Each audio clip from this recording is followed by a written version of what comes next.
रहेंगे। हमारी नाराजगी का अलग अलग तरीका हो सकता है व्यक्त करने का।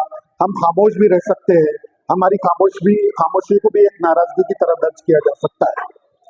तो अभी अभी मुझे लगता है कि जितने भी जो भी कांग्रेस ने जो स्क्रीनिंग कमेटी में जिनको नियुक्ति की थी, तो शायद मेरे को ऐसा लगता है कि ये मेरा अपना कहना है कि जो स्क्रीनिंग कमेटी है, कहीं स्क्रीनिंग कमेटी से शायद नजरअंदाजी हुई होगी। तो मेरा एक सरकार को फिर से निवेदन है, क्योंकि history repeat itself. Congress party को एक निवेदन है, क्योंकि एक आपने देखा है कि हिस्ट्री रिपीट इटसेल्फ, कई बार इतिहास में ऐसा भी हुआ है। अभी रामटेक की भी बात मैं अभी नाजिम भाई से सुन रहा था, तो आखिरी वक्तों में भी टिकट का बदलाव हुआ है, डिपेंडिंग अपॉन द फीडबैक, बोलते हैं ना, ग्राउंड लेवल की जो फीडबैक आता है। क्योंकि जो स्क्रीनिंग कमेटी में लोग बैठते हैं तो बहुत बार वो जमीनी हकीकत से महरूम रहते हैं, लेकिन जमीनी हकीकत कुछ और कहती है और ऊपर में कुछ और कभी कभी इंफॉर्मेशन पहुंचती है कि मुझे ये बातों से बहुत मुझे लगता है कि मुस्लिम समाज बहुत हर्ट हुआ है, स्पेशली जो हम जो कुरैश कम्युनिटी के नुमाइंदे हैं और भी मुसलमानों की तरफ। और मुझे ऐसा अंदाजा हो रहा है, हमारी खबरें ऐसी चल रही है कि ये तो एक शुरुआत है, शायद आने वाले दिनों में और कोई सड़कों पर उतर के कुछ प्रोसेशन होंगे या एहतजाज लोग करेंगे कि ये गलत हुआ है करके। अपना अपना तरीका है, जैसे मैंने बताया कि अपना अपना तरीका है कि लोगों को अपना ये करने का, कि भाई नाराजगी व्यक्त करने का, कि और मैं मुझे शायद पता नहीं कि इस बात पे से एक शेर याद आता है कि और मैं इस वास्ते चुप हूँ कि तमाशा ना बने, और मैं इस बात से चुप हूँ कि तमाशा ना बने, वो समझते हैं कि मुझसे तुझसे कोई गिला ही नहीं। तो आप मेरी एक बात खत्म ये करता हूँ, मैं ज्यादा लंबी बात ना करते हुए, क्योंकि मेरे साथ बहुत अच्छे मेरे समाज से, मेरे मुस्लिम ओबीसी समाज से जुड़े हुए लोग हैं, वो भी बैठे हैं, वो भी थोड़ा सा अपना बाइट देना चाहेंगे कि मेरी अभी भी जो पावर में जो लोग हैं, अभी भी जो कांग्रेस पार्टी के आला कमांड है, वो अभी भी उनसे मेरी दरख्वास्त है कि अभी भी कुछ नहीं बिगड़ा। जैसे कि मैंने पहले भी कहा है कि हिस्ट्री रिपीट इटसेल्फ, इतिहास गवाह है कि आइन वक्तों में भी, आखिरी वक्तों में भी टिकट का बंटवारा होने के बाद भी टिकटों का बदलाव हुआ है। तो मैं चाहता हूं कि कोई आप इंटेलेक्चुअल जो है, अब यहाँ से किसी मुस्लिम समाज तो पूरा हताश हुआ ही है। मुस्लिम समाज का इंटेलेक्चुअल तबका, एक इंटेलेक्चुअल जो 1000 लोगों को प्रभावित करता है, ये मुस्लिम इंटेलेक्चुअल तबका भी काफी प्रभावित हुआ है। तो हमारा ये भी बात है कि आपको अगर कोई भी अरे गहरे नत्थु खेरे को टिकट नहीं देना है, तो आप कोई ऐसे इंटेलेक्चुअल आइडेंटिफाई कर लीजिए जो इंटेलेक्चुअल भी है, जिसकी कॉस्मोपॉलिटन इमेज भी है, जो बहुत चाहता भी है और कोई पॉपुलर भी है। तो ऐसा कोई ना कोई तो आपको मिल ही जाएगा। तो वो भी सरकार ने उसको भी नजरअंदाज, मतलब कांग्रेस पार्टी के आला कमांड ने उसको भी नजरअंदाज किया। तो कहने का मतलब ये है कि आखिरी में यही बोल के मैं अपने 2 शब्द समाप्त करता हूँ कि अब भी वक्त नहीं बिगड़ा। अगर हो सकता है कि आपसे जो नजरअंदाजी हुई होगी, अभी भी वक्त है कि अभी भी आप उसको रेक्टिफाई करके एक हमारी बात सुन के हमारी बात को एक अमली जामा पहना सकते हैं। और अगर ऐसा हुआ तो शायद हो सकता है जो नाराज मुसलमान वोटर है वो फिर से आपसे खुश हो जाएगा, और हम ट्रेडिशनल वोटर है रहेंगे, लेकिन हो सकता है कि हम चुप्पी साध दें। तो thank you very much for your patience hearing. और मेरा इस बात से एक ही बात मुझे याद आती है कि मैं अपने आप को एक तरह से कत्ल होता हुआ देखता हूँ कि मेरे जज्बातों का, मेरे लोगों का एक तरह से, मेरे लोगों के जज्बात का कत्ल हुआ है कि मेरा मुंसिफ ही मेरा कातिल है, वो मेरे हक में क्या फैसला देगा। Thank you very much. Thank you. Ashfaq Ahmed Qureshi साहब है, नजीर अहमद कुरैशी है, नाजिम कुरैशी साहब है, हमारे साथ कमाल भाई है, हमारे सुल्तान कुरैशी साहब है, डॉक्टर आसिफ, और मेरा तो मैंने तारुफ दे चुका हूँ, मोहम्मद सलीम कुरैशी। मैं इस वक्त कमाल साहब से कुछ आप क्या कहना चाहेंगे इस ताल्लुक से, भाई आपकी नाराजगी किस तरीके से आप बताना चाहेंगे, आप बताइए।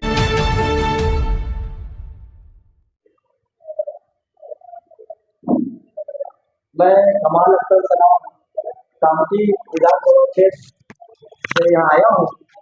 हमारे कामती के अंदर बरसों से, जो हम डेवलपमेंट की बात नहीं करेंगे, लेकिन कामती एक ऐसी बस्ती है जो ग्रामीण भाग में सबसे ज्यादा मुस्लिम पॉपुलेशन है और सबसे ज्यादा पॉपुलेशन बुनकर समाज का है वहाँ। और बुनकर समाज की क्या हालात आज है वहाँ पे, मतलब जो धंधा खत्म हो चुका है। तो हम लोगों की मांग है कि कामती के अंदर उद्योग के लिए वहाँ मिनी MIDC या IT पार्क की व्यवस्था करे। लेकिन कांग्रेस के सामने हम बरसों से ये मुद्दा रख रहे हैं, लेकिन कांग्रेस को हम वोट देते हुए आ रहे हैं। हमारे पूर्व आजादी के बाद से कांग्रेस के साथ पूरे मुसलसल खड़े रहे और हम लोग नाराजगी जताने के बाद भी हमें अवसर नहीं दिया जाता है। पॉलिटिकल आरक्षण रहने के बाद भी लोगों को विधान परिषद में, राज्यसभा में अवसर दिया जाता है। हमने पिछले लोकसभा चुनाव में हमने आवाज उठाई कि पूरे विदर्भ से एक भी मुस्लिम नुमाइंदा चुन के नहीं गया लोकसभा में। तो हमने जब आवाज उठाया कांग्रेस के आला कमान तक, तो उन्होंने बाहर से आयात करके हमारे नागपुर से इमरान प्रताप बड़ी को थोप दिए। इसको यहाँ की स्थानीय समस्या क्या मालूम? अब वो कभी आके झाके भी नहीं, उसका फंड कहाँ इस्तेमाल होगा पता भी नहीं। कब तक हम लोग वोट देते रहेंगे? अभी मुस्लिम जो युवा है वो जागरूक हो चुका है, पढ़ लिख कर। अब हमारे बुजुर्गों की बात को मानने के लिए वो तैयार नहीं है। हम कब तक समझाएंगे इनको? तो हमारा कहना यह है कि हमको 12 सीट है नागपुर जिले के अंदर। पिछले समय में हमें हालात अच्छे नहीं थे, समझा के हमें मना कर दिए गए, लेकिन हालात अब बदले। अभी अलायंस की हुकूमत है, एक पार्टी का कैंडिडेट नहीं है। अभी महाराष्ट्र के अंदर कांग्रेस जो है कई पार्टियों के साथ अलायंस में है। तो हम अलायंस को समर्थन तो कर रहे हैं, लेकिन अलायंस की तरफ से हमारे 12 जिले में एक भी सीट हमें नुमाइंदगी नहीं दी गई। क्यों? हम ये पूछना चाहते हैं, क्या हम हिंदुस्तान के नागरिक नहीं है? हम वोट नहीं दे रहे, हमें वोट का अधिकार नहीं है? हम आजादी से इलेक्शन के अंदर कुर्बानी देते आ रहे। मैं आपको एक उदाहरण देता हूँ। मौलाना अबुल कलाम आजाद देश के पहले शिक्षा मंत्री थे और डॉक्टर बाबा साहब अम्बेडकर लोकसभा चुनाव हार गए थे। तो मौलाना अबुल कलाम आजाद ने क्या कोटेशन से कहना था कि लोकसभा के अंदर डॉक्टर बाबा साहब अम्बेडकर की आवश्यकता है ना? तो उन्होंने बंगाल की मुस्लिम सुरक्षित सीट से उनको चुना के लाया। अब जब देश के हालात बिगड़े तो राहुल गांधी जी यूपी के अंदर इलेक्शन लड़के क्यों नहीं जीत सके? वहां पे जिनके वहां मुस्लिम नाराज थे, वहां दूसरे ऑप्शन था, वहां लोग खड़े हो गए। तो राहुल गांधी को केरला की मुस्लिम सुरक्षित सीट से, जहां मुस्लिम लीग की सीट थी, वहां से हमने वायनाड से चुन के दिया, 2 बार चुन के दिया। और अभी मौजूदा इलेक्शन के अंदर उसकी बहन को वायनाड से टिकट दी गई। हम वहां भी उनके साथ खड़े, लेकिन हमारे साथ कब तक ज्यादती होते रहेंगी? हम अपने युवाओं को कब तक समझाते रहेंगे? और अगर ये युवा हमसे बाहर हो गए तो फैसला कुछ भी हो सकता है। हम आज भी कांग्रेस के साथ खड़े हैं। मेरा कांग्रेस के आला ओहदेदार जो चुनाव कमेटी के जो भी जिम्मेदार है, उनसे ये दरखास्त है कि वो कल आखिरी तारीख है, वो कई जगह फैसले को बदल सकी है। तो हमारा गुजारिश है कि 12 जिले में हमें एक प्रतिनिधित्व होना चाहिए, नहीं तो आने वाले छोटे चुनाव में कांग्रेस को सबक सिखाने के लिए हमारे युवा तैयार बैठे हैं। पार्टी आपकी खास करके हाँ, सब एक मिनट में थोड़ा सा इसको कंप्लीट करने के बाद फिर आप सवाल लेंगे ना। सबसे अहम बात ये है कि एक नेशनल सबसे बड़ी पार्टी बीजेपी मुसलमानों को एक लायक ही नहीं समझती कि उसका कोई रिप्रेजेंटेशन। तो हमको एक बहुत बड़ी पार्टी से जरूरत है। कांग्रेस से उम्मीद है कि कांग्रेस कम से कम मुसलमानों को इसको रिप्रेजेंटेशन देगी। आज मुसलमान को विदर्भ का मुसलमान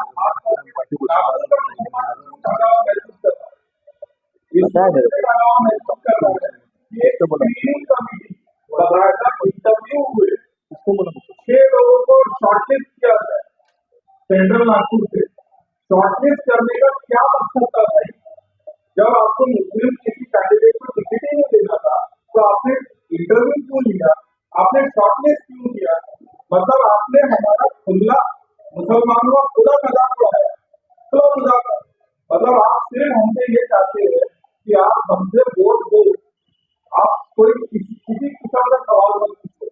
आज ट्रेडिशनल वोटर मतलब हमारे गुलाम, एक तरीके से गुलाम जो वर्ड होगा वो मैं कुछ वर्ड इस्तेमाल कर रहा हूँ। एक तो ये हो गया कि हमको आप इस लायक ही समझते कि रिप्रेजेंटेशन हो, हमारे अभी कमाल साहब बड़ी अच्छी बात निकाले इन्होंने, मुस्लिम पॉपुलेशन काफी बात हो गया है, पढ़ रहा लिख रहा है, तो वो चाहता है कि अपने रिप्रेजेंटेशन और पॉलिटिकल रिप्रेजेंटेशन उनकी भी महत्वाकांक्षा है, वो भी कुछ चाहते हैं। अगर जिस तरीके से नजरअंदाज किया गया है, जिस तरीके से मुसलसल पिछले 70 साल से, अगर कांग्रेस हमको ऐसा लग रहा है कि कांग्रेस भी उसी माइंडसेट से काम कर रही है, तो हमको नए सिरे से सोचना पड़ेगा। हमारी कौम को खासतौर से मुस्लिम और उसमें से भी कुरैशी समाज, आज अगर आप देखिए, मैं थोड़ा स्टैटिस्टिक्स पे आता हूँ, पूरे महाराष्ट्र में एक भी ओबीसी कैंडिडेट नहीं मिला है लोगों को, 85% मुसलमान ओबीसी है, हमारे मुस्लिम ओबीसी में से एक भी कैंडिडेट नहीं मिला है। दूसरा 3.5 लाख के करीब नागपुर में मुस्लिम वोटर है, 5 लाख नागपुर में, जिसमें से कुरैशी समाज का 75,000 वोटर है। ये लोअर एंड फिगर है।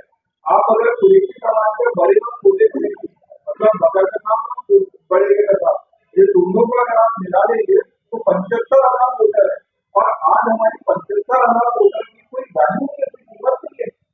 हमारे समाज से एक नुमाइंदा आपको नहीं मिला, एक से एक एडवोकेट, एक से एक डॉक्टर, एक से हमारे कुरैशी समाज में आपको कोई हमारे को नुमाइंदगी नहीं मिली है। तो इसका क्या मतलब है? जब आपने स्क्रीनिंग करी, जब आपने अभी भवन में आरिफ नसीम खान साहब ने इंटरव्यू लिए, तो क्यों लिए? किस बात का दिखावा? जब आपने नागपुर में, यही बात मेरा कहना आपको जज्बात है, बात का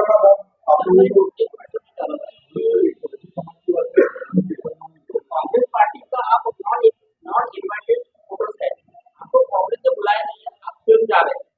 पहली बात। दूसरी बात की आपसे स्वयं को आपका कोई भी पॉलिटिकल फंड नहीं है, जो था मुस्लिम लीग को आप लोग इसको मानते नहीं है, और आप फेस कर रहे हैं कि भाई आपको सुरक्षा की बहुत गरज है, और इसका आप कांग्रेस पार्टी इसमें कांग्रेस की गलती है नहीं, है ना? आप बेमतलब कांग्रेस पर ब्लेम करके किसी अन्य पार्टी के पक्ष में एक आपका जो आवाज समर्थन हो रहा है, आपका सवाल फिर से शुरू से और भी लोग समझ रहे हैं, आपने इतना बोले ना, हाँ, कि हम लोग Congress non invited who told you from out here, हम नॉन इनवाइटेड हु आप जो बोले ना, आपने क्या कहा कि भाई हम लोग उनके ट्रेडिशनल वोटर है, क्यों बोले आपने ये कि आपको कांग्रेस इनवाइट किया कि भाई आप हमारे वोटर फॉलो करके आपके सवाल को मैं पूरा आपने एक सवाल बोल के कि आप इनवाइटेड वोटर नहीं है, अनइनवाइटेड वोटर है, तो साहब आपने हमारी पूरे इतिहास को जमीन कर दिया। सुनिए, देश को आजादी दिलाने में मुसलमानों का कंधे पे कंधा मिला के हाथ है, और आजादी दिलाई कांग्रेस ने। कांग्रेस थी, कोई उस समय कोई पार्टी नहीं थी, मुस्लिम लीग थी। मुस्लिम लीग को हमने धुतकारा, मुस्लिम लीग को तो हमने इतना तंग कर दिया कि हमने केरला में उसको सीमित कर दिया। तो वही आपकी पार्टी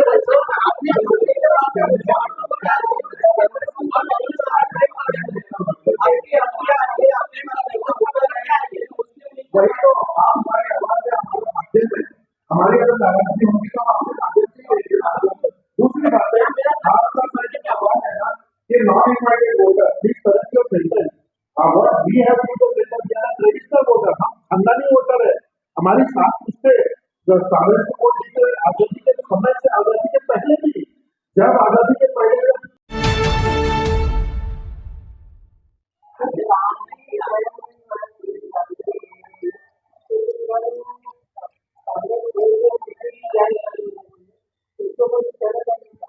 वोटिंग ऐसा है, ये तो हर समाज में, हर तबके में होता है, हर पार्टी में लोग उसको रोकेंगे। अगर कोई दूसरी पार्टी ज्वाइन करने से पूरा समाज थोड़ी करना होता है, ये तो हर जगह नहीं, ज्वाइन करना कोई अछूता मामला थोड़ी है, पार्टी है। प्यारे खान साहब है ना, बहुत सारे लोग हैं, हाँ, सबका अधिकार। वो तो खैर उससे हम लोग को उसके हमारे नजर में, आप प्लीज आपका एक सवाल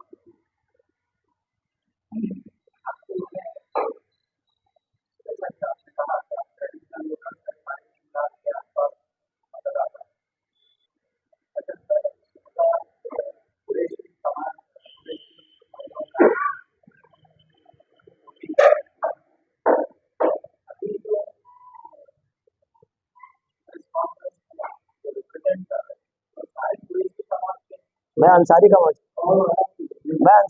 की।